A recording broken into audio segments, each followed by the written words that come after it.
Let me tell you why the book of the Revelation. मैं आपको बताना चाहूँगा कि क्यों मैंने चुना कि मैं प्रकाशित वाक्य की पुस्तक में से प्रचार करूँ। Actually, book of Revelation is the book of the Revelation which Jesus Christ actually has told for his church for the future. क्योंकि ये जो किताब लिखी गई है, ये प्रभु यीशु ने जो कहना था अपनी कलीसिया से और जो उन्होंने मैसेज दिया है खास तौर पे अंतिम दिनों के बारे में, वो इस पुस्तक में लिखा हुआ है। See, when we open the Bible, we see there is the Old Testament, there is a New Testament. जब हम पवित्र शास्त्र खोलते हैं तो हम देखते हैं उसमें पुराना नियम है और उसमें नया नियम है। Yes, we do read the Old Testament and we do read about what God has taught about the past. आज भी हम जो पुराना नियम है वो पढ़ते हैं और उसमें हम पढ़ते हैं कि पिछले दिनों में जो पहला जमाना था वहाँ वो कैसा था और उसमें प्रभु अपने लोगों के साथ किस तरह से चला। And that all we have read. And then we read the New Testament where we come to Gospel and also read about Paul's messages and we read about Peter and John's messages also. और जब हम नया नियम पढ़ते हैं तो उसमें हम प्रेरित पॉल के द्वारा जो मैसेज लिखे गए हैं उनको पढ़ते हैं और पतरस के द्वारा और यूहन्ना के द्वारा भी जो किताबें लिखी गई हैं अपोस्टल्स के द्वारा वो हम पढ़ते हैं। And also the Gospel. और सुसमाचार। But one thing is there, we forget that there is one very important book that is given in this Bible and that is the book of Revelation. और हमेशा बहुत सारी कलीसियाओं में मैंने देखा है कि जो प्रकाशित वाक्य की पुस्तक है उसका प्रचार नहीं होता। And the book of Revelation actually, until it is not a part of your Bible, you will not be able to say that you have read a complete Bible. और जब तक आप प्रकाशित वाक्य की पुस्तक को अपनी बाइबल के अंदर नहीं पढ़ते, आप नहीं कह सकते कि आपने पूरी तरह शास्त्र को अच्छे से समझा है या पढ़ा है या जाना है। Many people get scared when we talk about Revelation in the book of the Revelation. और कितने हमारे बहन भाई हैं या मसीह लोग हैं जो डरते हैं इस पुस्तक को खोलने से या इसके बारे में जानने से। Now let me tell you that Jesus does not want to keep anything in suspense. और मैं आपको बताना चाहता हूँ कि प्रभु जो है कुछ भी बातों को जो है वो अंधेरे में नहीं रखना चाहते हैं। God does not want his children to be in suspense.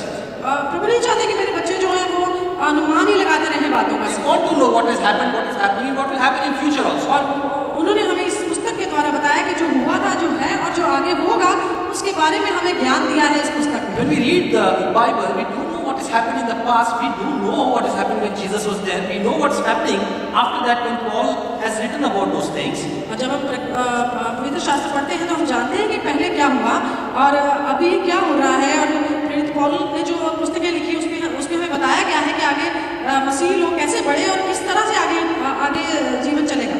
But Jesus wants to tell you about the future of the church. और इस पुस्तक में प्रभु जो है आपको जो फ्यूचर है कलीसिया का उसके बारे में बताना चाहते हैं। Everybody likes to know the future. हर एक मनुष्य को अच्छा लगता है आगे के बारे में जानना, फ्यूचर के बारे में समझना। There are many brothers and sisters who I know they still go to people, astrologers. They still go and read every day horoscope. They still want to know what will happen to my life in future. बहुत ही interesting subject है और बहुत से हमारे बहन भाई जिनको मैं जानता हूँ जो बहुत पसंद करते हैं और मैं भी उनमें से थी। मुझे बहुत पसंद था फ्यूचर के बारे में पढ़ना। मैं ऐड कर रही हूँ और जो एस्ट्रोलॉजर्स के पास जाते हैं और जानना चाहते हैं कि आगे क्या होगा। Please, I am not being critical. और मैं किसी को भी यहाँ नीचा दिखाने के लिए नहीं ये बात बोल रहा हूँ। Please don't say that this is a wonderful thing. This is a worldly thing which everybody likes to know. So there's और ये nothing किसी को critical. नीचा दिखाने के लिए नहीं बोल रहा हूँ मैं, लेकिन ये जो एक चीज़ है जो बहुत ही इंटरेस्टिंग सब्जेक्ट है जिनको बहुत ही लोगों को अच्छा लगता है उस चीज़ में, बहुत से लोगों को। Even though it's written in the Bible that you do not have to do this because there's a curse attached to it, but still I'm not critical because we are in flesh, we are born to do such things. और पवित्र शास्त्र में ये बोलता है कि नहीं ये हम ना करें, हम आगे की बातों को जानने की कोशिश ना करें, तो हमें ये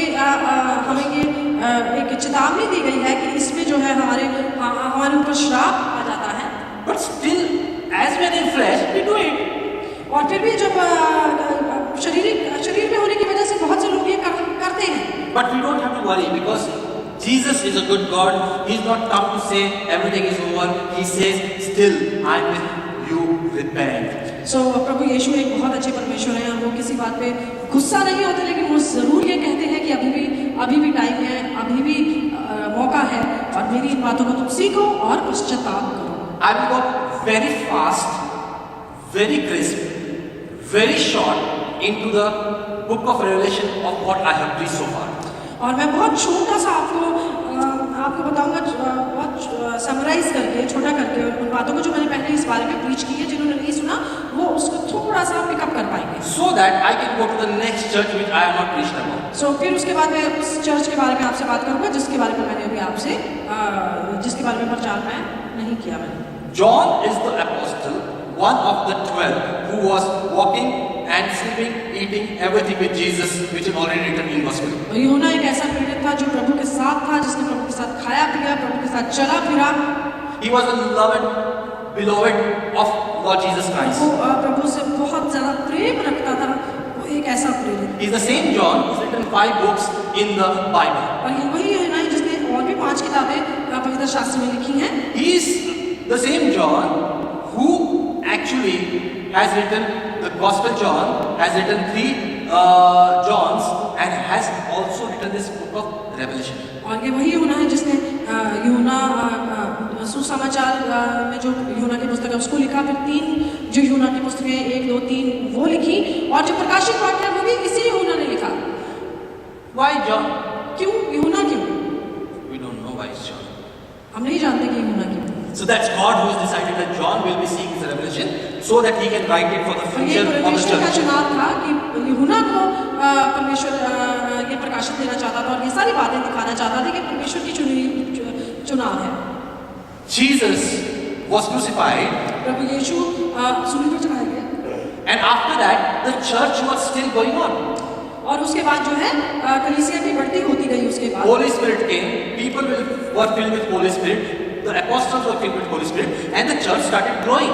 प्रेरित जो थे वो पवित्र आत्मा से भर गए, कलीसिया जो थी पवित्र आत्मा से भर गई, और कलीसिया जो है वो प्रभु में बढ़ती गई और कलीसिया अपने आप में भी बढ़ती गई। So the religion, the Christianity started growing and becoming bigger and bigger. It started growing. और मसीह लोग हैं जो बढ़ते गए, और जो चर्च है वो बहुत बढ़ता गया और हर जगह में फैल गया। But when the church was growing, the persecution at the same time also started growing.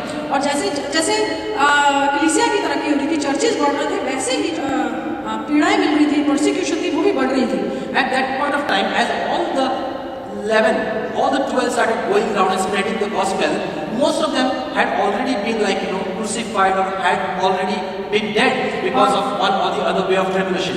और ये जो सताव हो रहा था पूरी दुनिया में मसीह लोगों के विरुद्ध, उसमें जितने भी ये प्रेरित थे उसमें से ज्यादातर प्रेरित जो थे उन लोगों को भी मार दिया गया था, सूली पर चढ़ा दिया गया था एक समय पर।